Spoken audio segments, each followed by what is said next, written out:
Hola, soy Dalinda, bienvenidos al tercer episodio de este podcast.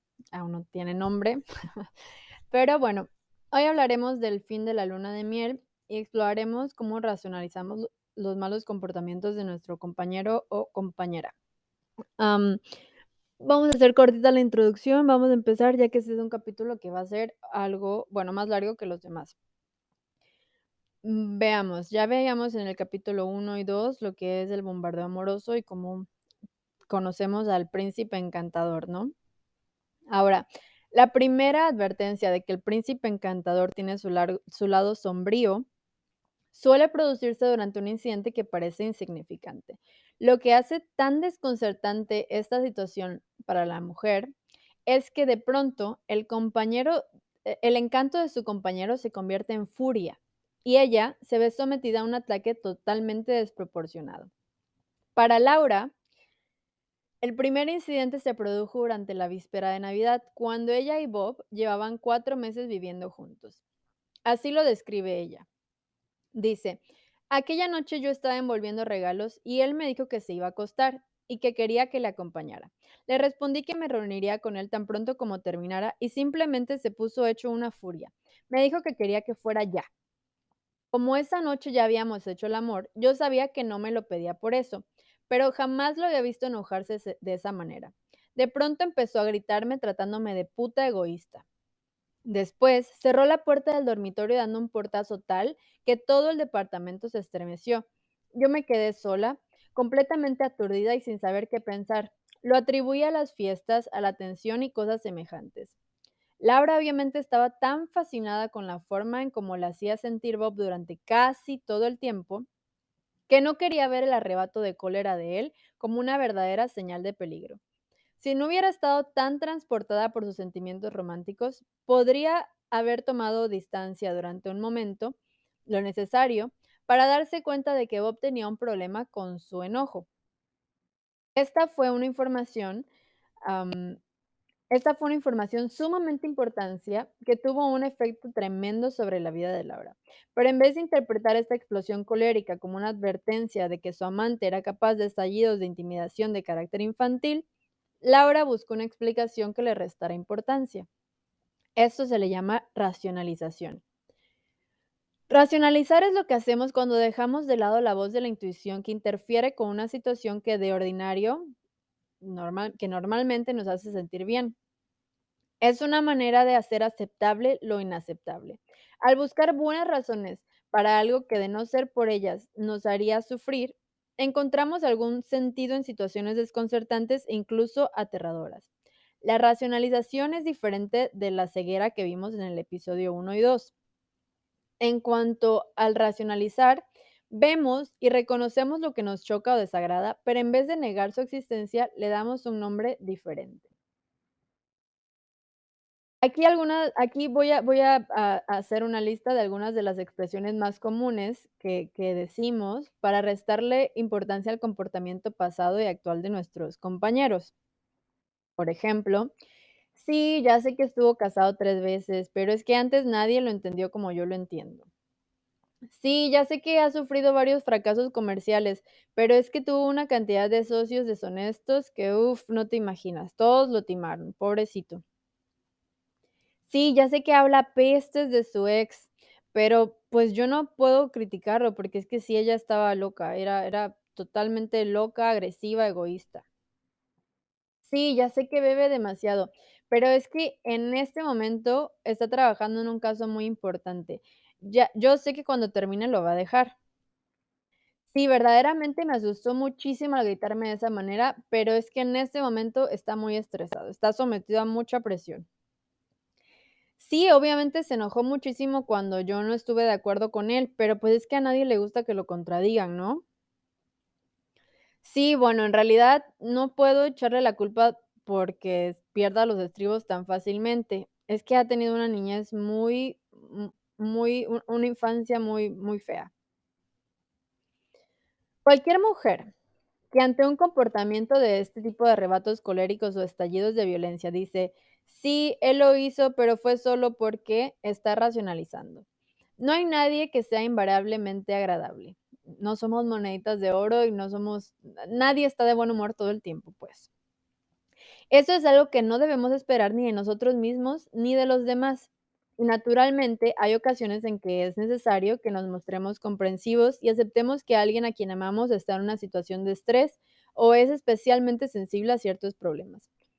Obviamente, en este podcast no me estoy refiriendo al hombre básicamente bueno y respetuoso que en alguna ocasión tiene un estallido.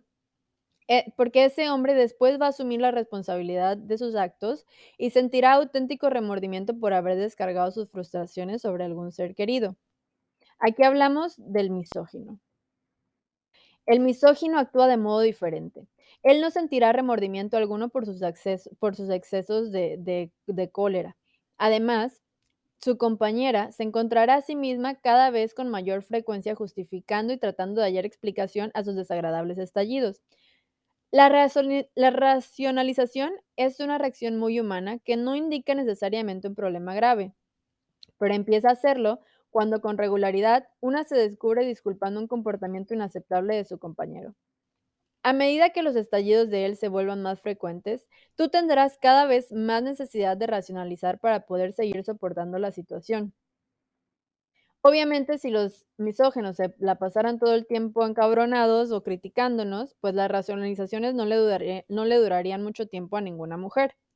Pero lo más probable es que entre estallido y estallido, el hombre siga mostrándose tan encantador y fascinante como cuando lo viste por primera vez. Por desgracia, esos buenos momentos siguen alimentando tu errónea creencia de que los momentos malos son, sin que se sepa por qué, una pesadilla, de que ese no es en realidad él.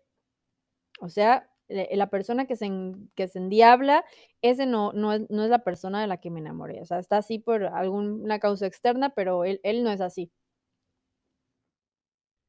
Cuando se comporta afectuosamente, este hombre misógino refuerza tus esperanzas de que en adelante las cosas irán maravillosamente, pero no hay manera de saber cómo reaccionará ante cada situación un hombre así, porque sus reacciones con toda probabilidad serán diferentes cada vez. Este tipo de comportamiento coincide a tal punto con el del doctor Jekyll y Mr. Hyde, que es una novela clásica de Robert L. Stevenson que habla o trata sobre los aspectos luminosos y oscuros, positivos y negativos de la naturaleza humana, que aquí vamos a llamar el juego del hombre y la bestia. Volviendo al caso de Laura, ella dice que se encontró totalmente desorientada cuando Bob, poco después de su estallido de la víspera de Navidad, comenzó a mostrar cambios súbitos de un comportamiento a otro. Aún podía seguir siendo encantador y apasionado, pero el juego del hombre y la bestia se fue incorporando cada vez más a la relación. Nuevamente nos cuenta. Una noche tuvimos una pelea espantosa. Yo había tenido un día tan pesado que lo único que quería era dormir, pero él se empeñaba en que hiciéramos el amor. Le dije que estaba demasiado cansada, pero él se negó a aceptarlo. Se lo tomó como algo personal. Creyó que yo lo estaba rechazando y burlándome de él. Se enfureció tanto que se levantó de un salto y de un puñetazo hundió la puerta del ropero. Yo estaba aterrorizada. Le dije que no podía seguir soportando ese tipo de cosas y entonces él empezó a llorar. Se arrojó sobre mis pies llorando, me dijo que cambiaría, que todo era causa del estrés que estaba pasando, me rogó que comprendiera los momentos difíciles que atravesaba. Yo estaba tan confundida por todo eso que no sabía qué hacer. Al verlo llorar sobre mis rodillas y jurándome que me amaba más que a ninguna mujer que hubiera conocido en su vida, lo abracé y traté de tranquilizarlo. Naturalmente, terminamos reconciliándonos en la cama. Yo decidí que la peor parte de nuestra relación estaba superada y que en adelante todo iba a ser maravilloso. Laura quedó atrapada desde entonces en un vaivén emocional con Bob, una montaña rusa de emociones.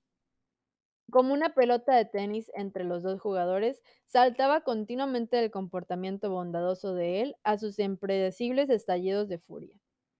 No hay nada que confunda tanto ni deje tan perpleja a la gente como esta forma de conducta oscilante, que provoca una tensión enorme porque uno nunca sabe qué esperar.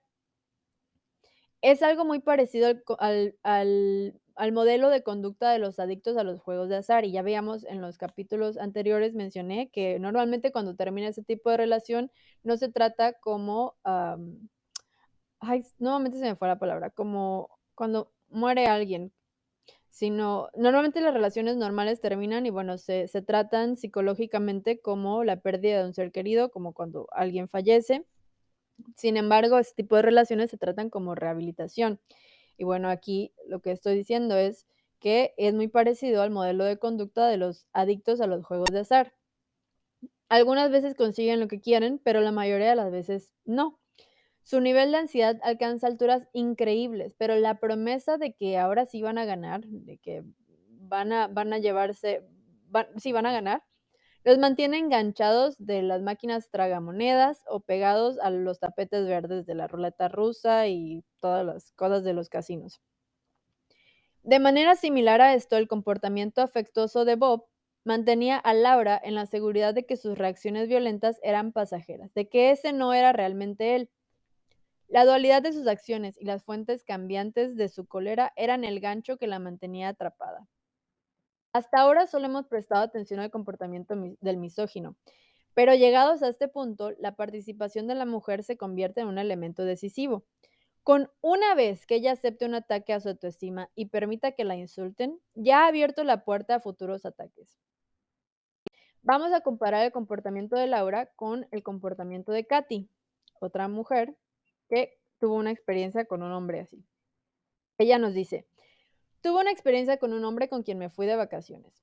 Un día era el príncipe azul y lo pasamos estupendamente juntos y después, sin el menor aviso previo, el señor se transformó en un monstruo. De pronto, decidió que yo le había dado demasiada propina al taxista y me empezó a gritar y a insultar en plena calle. No sé por qué creyó que podía salirse con la suya con este tipo de cosas, pero en todo caso se equivocó al elegirme a mí. Le dije que no iba a aguantar semejante tratamiento y que si me salía otra vez con eso, me iría.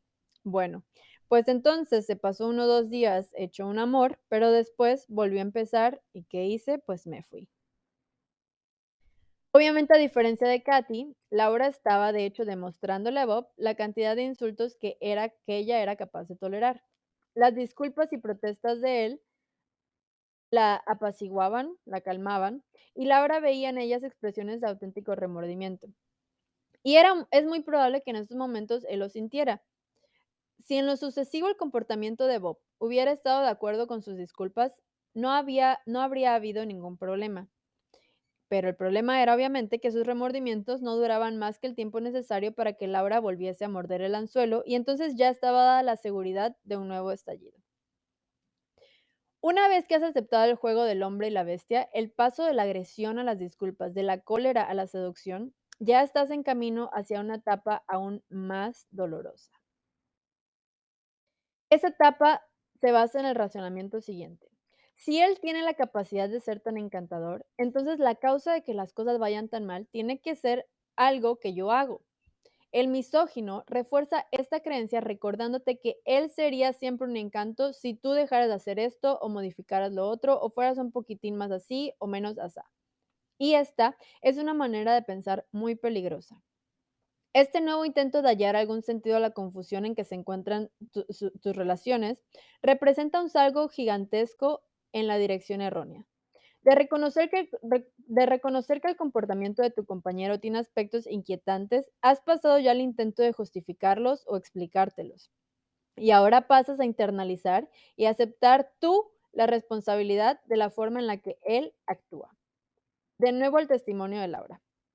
Dice, cada vez que yo no acudía de un salto en respuesta a algo que él quería, me trataba de egoísta y me decía que yo no sabía lo que era dar en una relación. Si yo ya tenía 35 años y jamás había estado casada, ¿qué podría saber yo de lo que es compartir o convivir con alguien?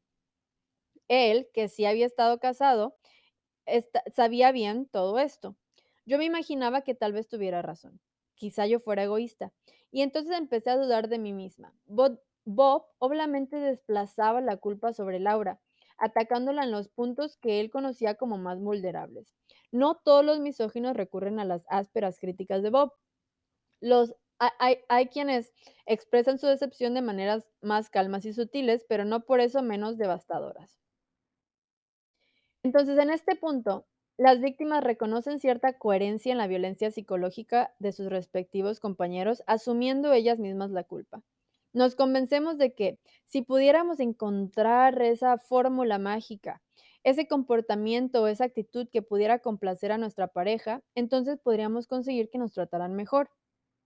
O sea, es como si dijéramos, tal vez, tal vez lo único que tengo que hacer es escuchar todo lo que él dice e intentar comportarme de acuerdo con eso. Entonces, todo va a ser maravilloso. Si la culpa es mía y eres la persona que define cuáles son mis culpas, pues es lógico que sea él el único que pueda ayudarme a mejorar.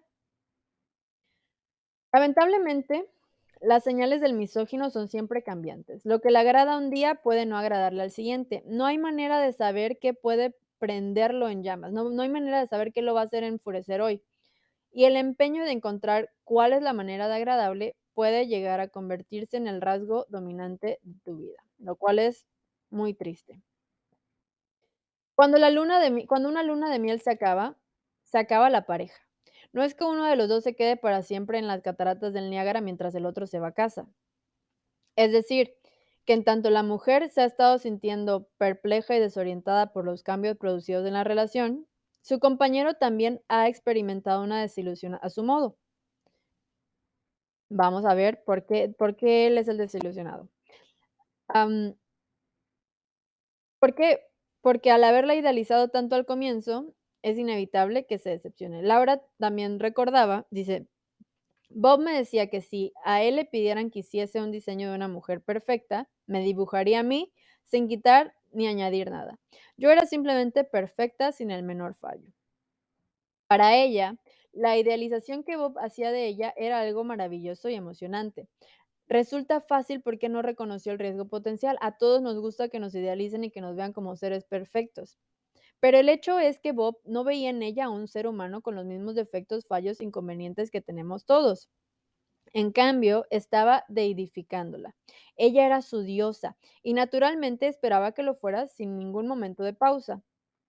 Nancy y Jeff, a quienes conocimos en el episodio 1, llevaban 6 meses saliendo juntos cuando se produjo el siguiente incidente.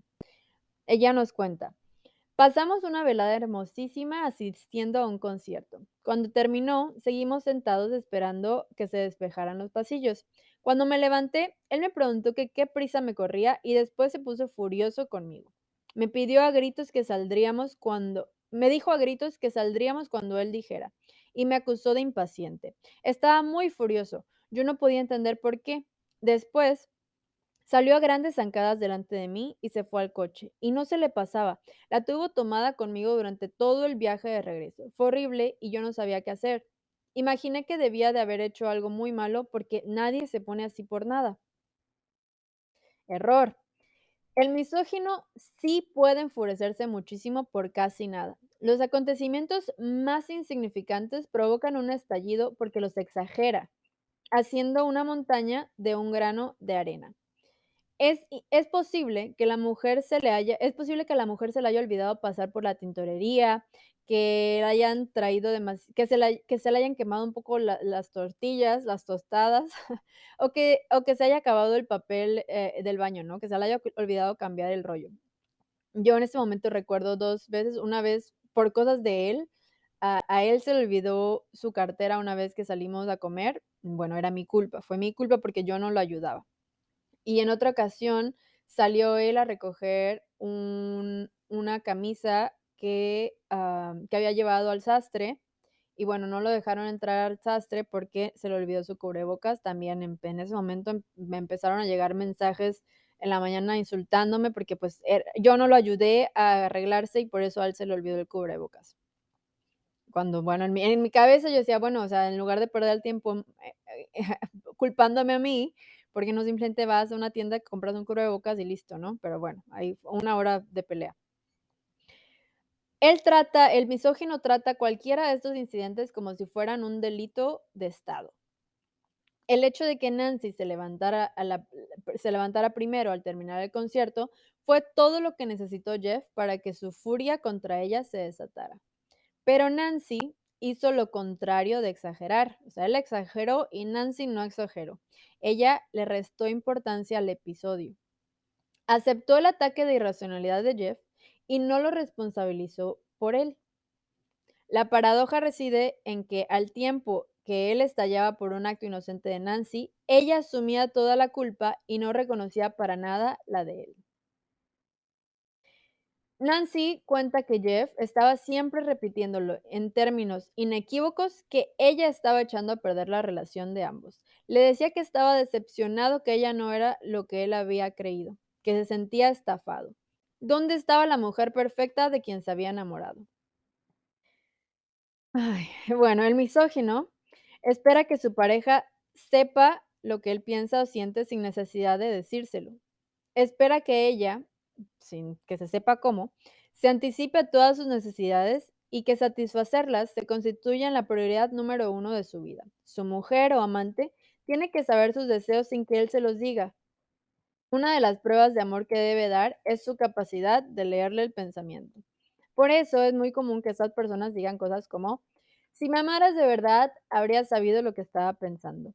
Si no estuvieras siempre pensando en ti misma, te habrías dado cuenta de lo que yo quería. Si yo realmente te importara o te importo, ¿cómo es posible que no te diste cuenta que estaba cansado? Si te interesaras de veras por mí, no habrías insistido para que fuéramos al cine. Este tipo de construcciones que empieza con sí, para seguir con cualquier variante de habrías o no habrías, implica que lo que tú debes de hacer es tener la capacidad de penetrar en la mente de tu compañero y anticiparte a todos sus pensamientos y deseos. No se trata de que él tenga la responsabilidad de expresarse, sino que tu obligación es ser clarividente. Si una mujer carece de poderes psíquicos, con ello da prueba de sus deficiencias. Y además, esto sirve para justificar los ataques de él. Que otra cosa que esperan los misóginos es que además de leer mentes, por muy ridículo y caricaturesco que esto parezca real, o sea, realmente esperan eso, am, también espera que su compañera sea una fuente inagotable de amor y adoración, de apoyo, aprobación y estímulo total y generosa sin reservas. Su manera de establecer una relación con una mujer se parece mucho a la de un niño malcriado, o sea, y exigente, ¿no? Basada en la tácita expectativa de una total generosidad de ella en cuanto a la satisfacción de todas sus necesidades. En una relación así no tienes derecho a alterarte ni a cuestionar nada. Jamás puedes ser otra cosa más que absolutamente generosa y amante. Ellos también se ven a sí mismos como compañeros amantes, delicados y generosos, que no quieren otra cosa más que brindar tan bellas cualidades a aquella mujer increíble que han encontrado, pero que tan pronto como ven en ella, como ven que ella no es un manantial inagotable de generosidad, se sienten traicionados y obviamente se enojan con ella. Entonces, tienes que leer mentes, tienes que ser un manantial inagotable de amor, tienes que ser una torre de fortaleza. Por lo que vemos, queda claro que la idealización es un arma de doble filo. Sí, nos puede generar una maravillosa sensación de halago, pero también impide que advirtamos que estamos condenadas al fracaso en esa relación. Es imposible vivir sobre el pedestal donde nos coloca un misógino, porque en un pedestal no queda margen para el error y nosotros no somos perfectas. Si un día su compañera está malhumorada o se conduce de cualquier manera que a él no le guste, el misógino lo va a considerar un signo de deficiencia por parte de ella. Es como que él tenía una vacante para un trabajo y la vacante es, el trabajo es de diosa. Él contrató una diosa y tú no estás a la altura de las exigencias del trabajo que él te ha dado. El desprecio y la desilusión que ella le provoca son todo cuanto él necesita para sentirse autorizado a dejar de expresarle su amor y empezar a criticarla, acusarla y cubrirla de culpas. El desengaño inicial, que desencadena el comportamiento típico del misógino, se produce generalmente al comienzo de la relación. Sin embargo, como la emoción del idilio está todavía en sus primeras etapas, es fácil barrer y ocultar bajo la alfombra el momento del estallido. Si en alguna medida la mujer se siente desagradablemente sorprendida, no pasa de una mínima nota disonante en una sinfonía que en conjunto resulta armónica. Las primeras indicaciones del mal genio del misógino son esporádicos. Los estallidos no se convierten en un modo de vida mientras no se ha llegado a algún tipo de compromiso, que tanto puede ser verbal, que ya formalmente está su novia, que se vayan a vivir juntos, am, o incluso que se casen, ¿no? Puede pasar que todo empieza a ir mal hasta que se casan. Entonces, una vez que él está seguro de tener a su pareja, a la persona, la situación se deteriora rápidamente. Hasta aquí vamos a dejar el tercer episodio. Muchas gracias por escucharme. Espero que les haya gustado y que les sirva. Recuerden que este podcast está disponible tanto en YouTube como en Spotify. No olviden darle like, compartir, comentar y seguirme en redes sociales y todas esas cosas. He empezado a recibir mensajes de personas contándome su experiencia y cómo este podcast los está ayudando y les agradezco que compartan conmigo y me alegra muchísimo poder ayudar. No se pierdan el siguiente episodio la próxima semana. Gracias y hasta luego. Bye.